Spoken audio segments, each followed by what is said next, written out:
This video is sponsored by Normandy 1998, Christopher Mitchell, 212th Trooper, Zenvik, Silas 1610, and Majin Buu.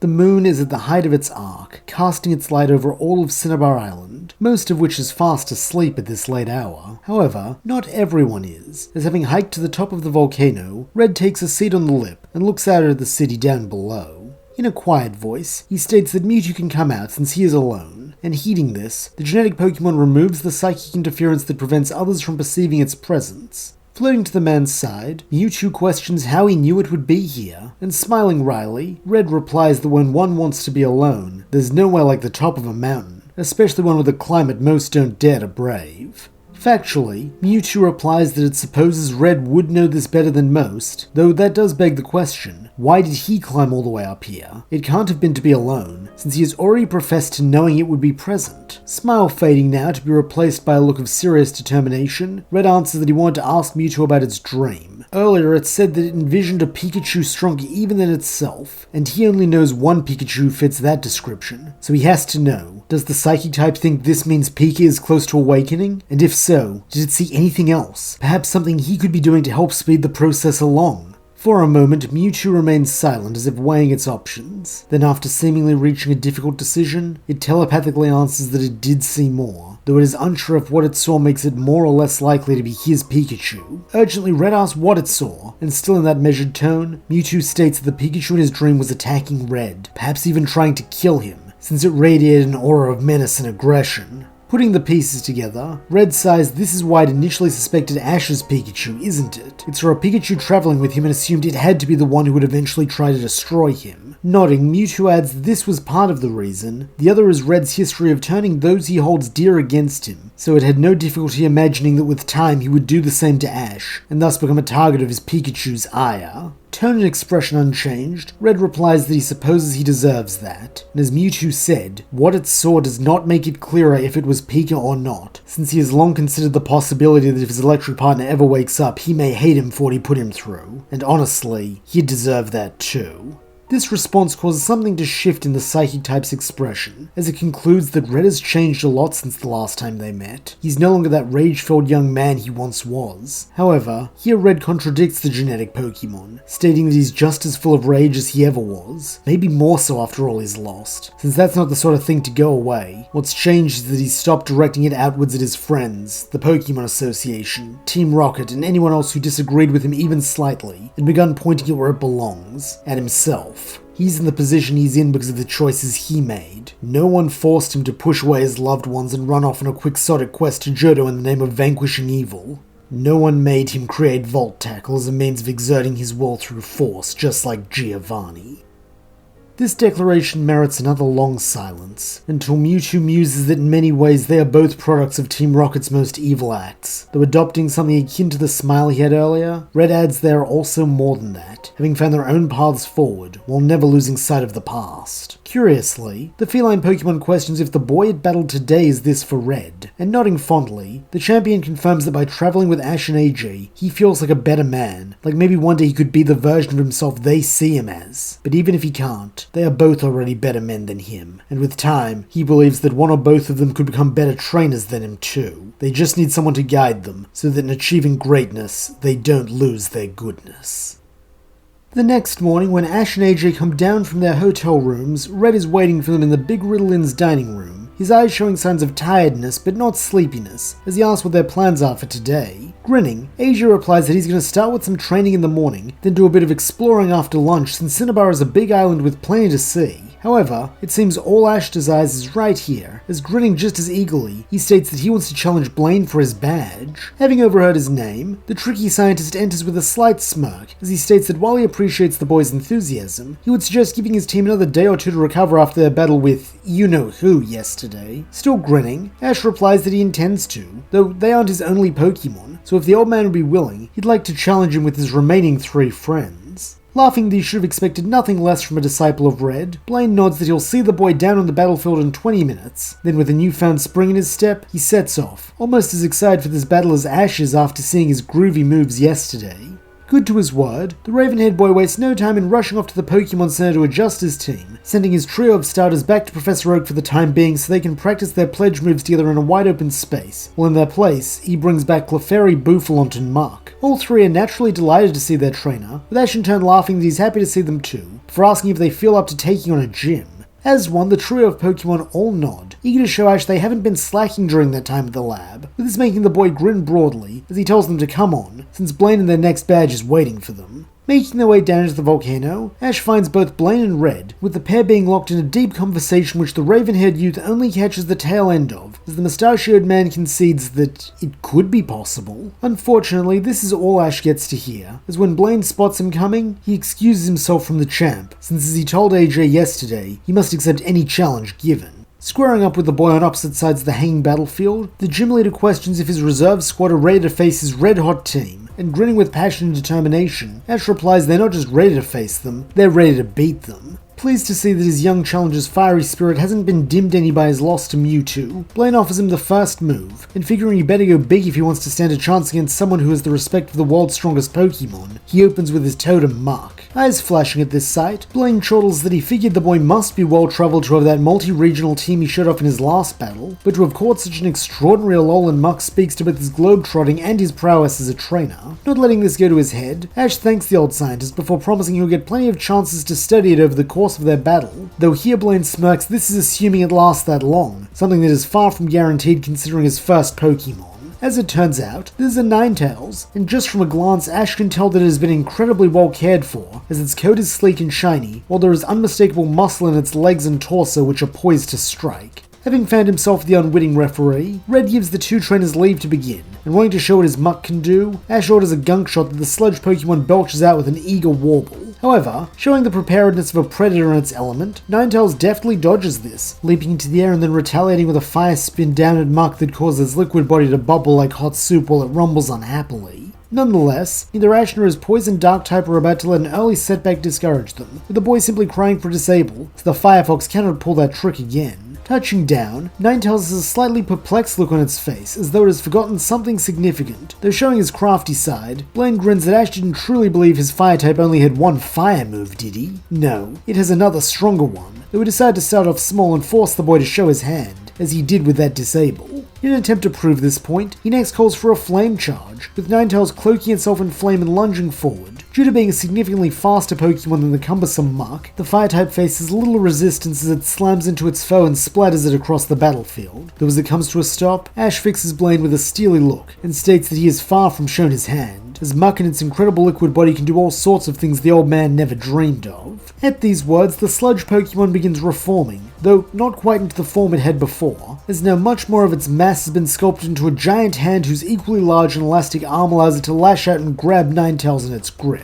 Then with a sinister rumble that reminds everyone why it is classed as part Dark-type, it begins slamming the fox Pokemon into the battlefield and walls so hard that the chains holding the platform aloft begin to swing. Thankfully, due to having no feet, Muck cannot stumble, with it seeming it will simply keep doing what it is doing until it wins. However, as it and Ash are about to learn, the Alolan Titan is not the only Pokemon to have an affinity for the darkness, as on Blain's cry, Ninetales unleashes a dark pulse that surgically severs Muck's enlarged wrist in a way no flame could, allowing the fox Pokemon to free itself, while its foe must take a moment to draw the lost limb back into its body and resume its original form. During this time, the gym leader has his friend pepper Muck with more dark pulses, knowing better than to try and get close to it now, with this causing a dark hue to fall over its multicolored body. Even so, the rainbow goo monster presses on, finishing its reconstitution and returning to the attack, this time by spraying the slime that makes up its arms and torso across the battlefield, so that soon a thin layer of toxic sludge has entirely coated the hanging platform. But this is not the full extent of Ash and Muck's plan, as when the poison dark-type slime reaches the place Ninetales is standing, small goo tendrils attempt to reach out and wrap themselves around its legs. Knowing to allow Muck the chance to bind his Pokemon, Blain yells for his Firefox to run away, though as he will learn, this was Ash's true plan, as when Ninetales attempts to flee, it quickly finds itself slipping and sliding across the wet surface, thus greatly hampering its speed and mobility. This is exactly how Muck wants it, as now that its main advantage has been taken away, the slimy Goliath is easily able to slide its head across the sludge and clamp down for a crunch with its viscous jaw lined with stony spiked teeth.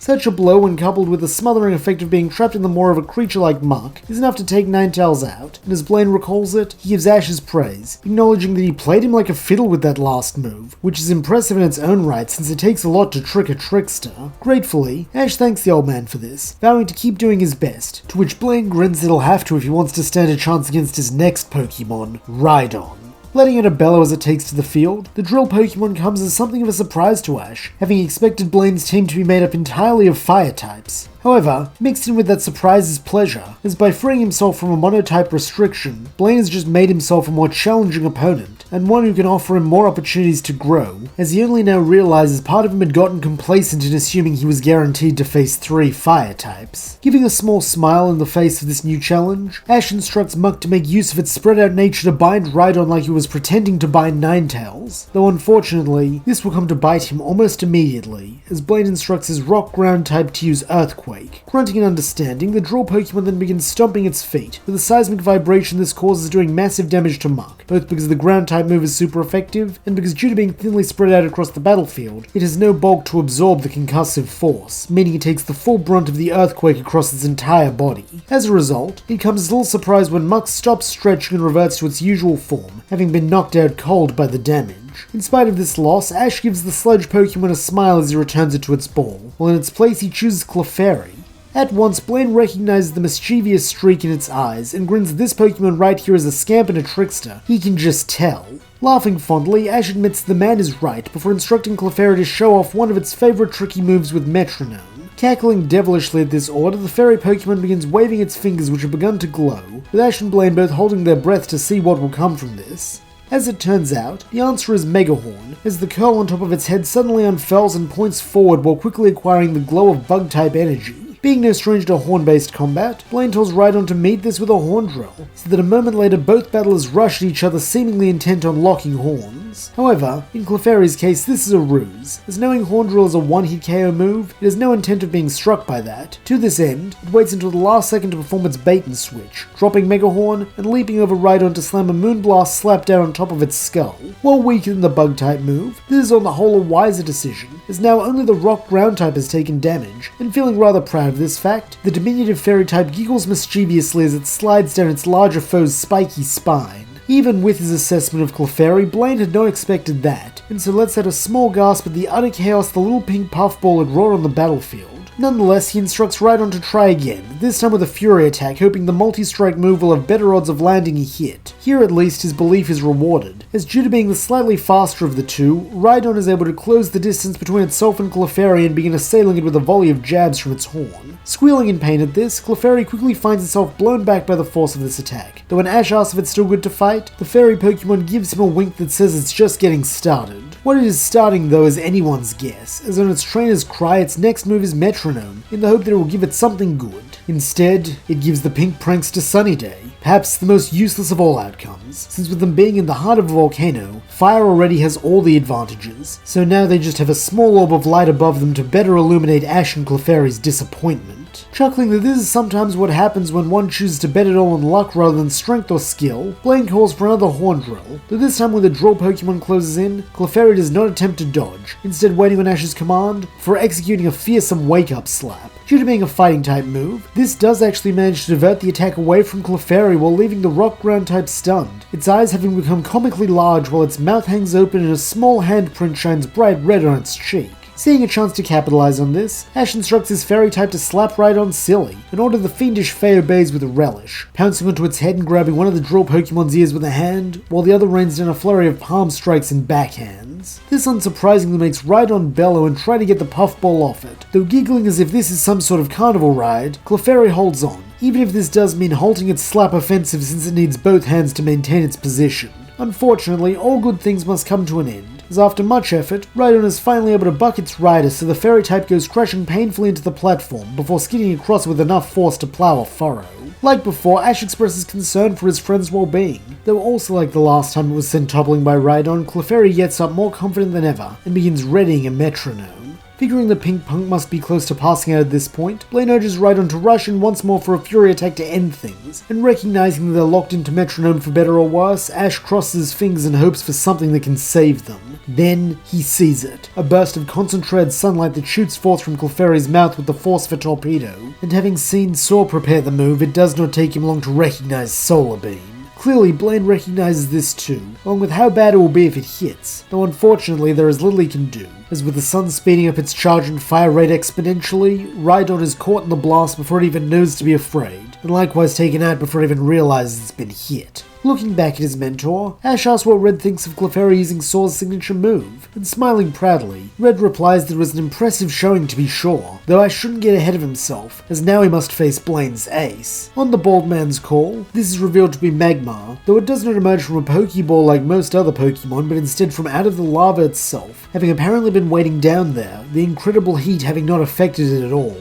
However, this does not mean it will be unaffected by any kind of damaging condition, a fact Ash seeks to prove by ordering a Moonblast slap. Prancing over eagerly, Clefairy does not hesitate to deliver this attack, though surprisingly, Magmar does not immediately respond, seeming somewhat baffled by the pink Pokemon's whimsical and unconventional style of battle. All the same, when Blain gives his own command for it to use Fire Punch, the Spitfire Pokemon retaliates with both strength and speed, socking Clefairy in the jaw and staring it down with those blank eyes, as if saying this is what a battle should be. A simple and straightforward contest of force. Unfortunately, Clefairy does not know the meaning of the word straightforward, as it next attempts to put a little twirl on its wake-up slap in the hope this will either give this dope the wake-up call it needs, since a prank with no reaction is boring, or else take it out so Clefairy can get on with something more fun. However, it seems neither outcome is in the cards, as once again when Blain cries out an attack, this time Skull Bash, Magmar executes it without question, slamming its bulging brow into Clefairy's face and knocking it onto its back. This is far from the worst of it though, as a moment later the gym leader follows up with another fire punch that has the power of the sun on its side, making it far more devastating as it sends Clefairy spinning end over end into the sky. Knowing they won't survive the landing, Ash makes a risky call and tells his friend to bet it all on Metronome, since if they can get a move like Fly, Magnet Rise or High Jump Kick, they can turn this around.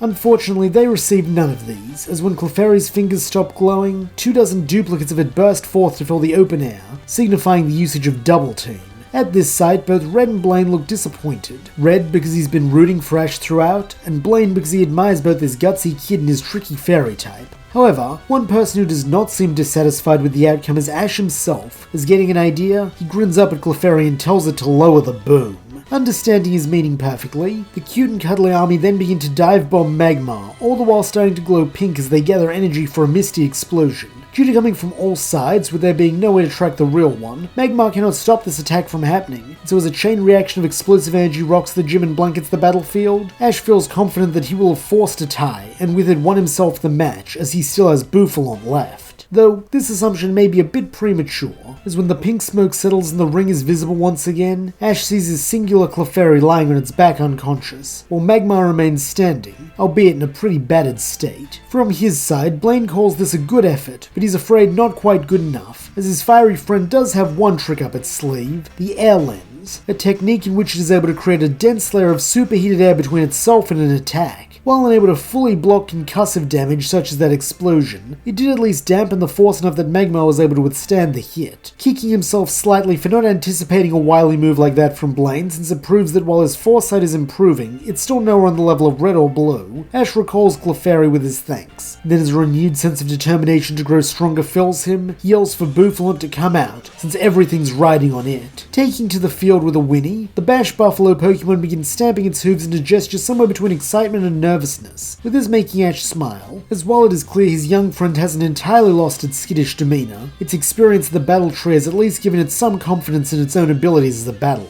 Wanting to encourage this, Ash tells Bouffalant to make use of its signature head charge, with the young bull dutifully lowering its furrowed dome and rocketing forward. Intrigued by this utterly straightforward attack after Clefairy's tricky ones and Muck's tactical ones, Blain instructs Magmar to meet this with a Skull Bash, so that a moment later a loud crack rings through the gym as the two heads collide. Such power is enough to make both Pokemon stagger back a little, with Blain calling that clash out of sight, before asking if Ash and his little buddy are up for round 2. Remembering their battle with Beldum back at the battle tree, Ash nods they are, though this time it won't end in a stalemate. Snorting in agreement, Bouffalant charges once again, with Magmar in turn copying its last move and swinging its skull at the normal type's face. Like last time, this produces a catastrophic cracking sound, Though having the measure of their opponent now, neither Pokemon is knocked back, instead pressing forward, so that as Bouffalant goes charging past Magmar in preparation for another pass, the Fire Duck turns and swings its head at the back of the other Pokemon's afro. Urgently, Ash yells for his friend to counter this, and taking the stomp part of Stomping Tantrum to its furthest possible interpretation, Bouffalant lashes out with a hoof to catch this with a back kick.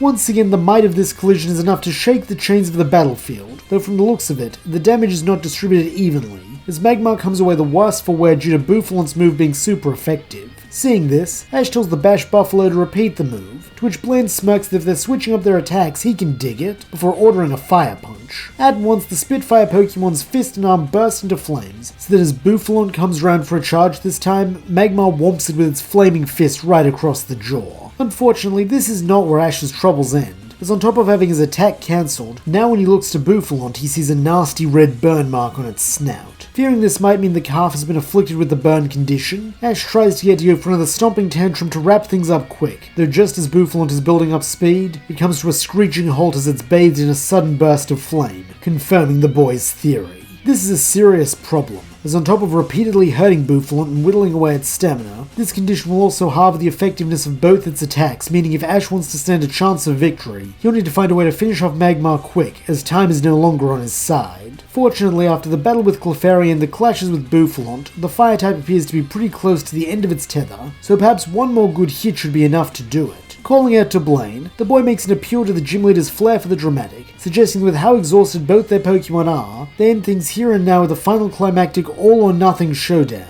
Skull Bash versus Head Charge. Liking the sound of this, Blain agrees, even though he thinks it's foolish for Ash to try this when his Pokemon is burned, so that on both trainers' command, the two Pokemon make their way to the ends of the field and prepare to attack. Now that Bouffalant is up close, Ash can tell that getting burned has rattled it pretty badly, with it twitching and shaking its head a little as if trying to dislodge the burn mark from its snout. In a comforting voice, the young son of Pallet attempts to assure his friend that he'll get that burn treated real soon. He just needs to keep holding strong for a little bit longer, and remembering all Ash has done for it, little normal type snorts that it can do that for him. Smiling proudly, the Ravenhead boy calls it the best, and as another wave of fire passes over it, Ash tells it to charge. As the boy had hoped, when Bouffalant takes off, it is carried by both its determination and loyalty, as well as its nervous energy, with all of this being channeled into its attack. Such a combination of motivators is pretty hard to beat, though this doesn't stop Magmar from trying, as it waits for the ball to get close, then brings its head slamming down on top of Bouffalant's. For the final time this battle, a resounding crack is heard, though for once the sound is not coming from the two Pokemon, as after all the force it has had to contend with, one of the chains holding up the battlefield has finally given way, causing a corner of the arena to go crashing into the lava while molten liquid sprays into the air.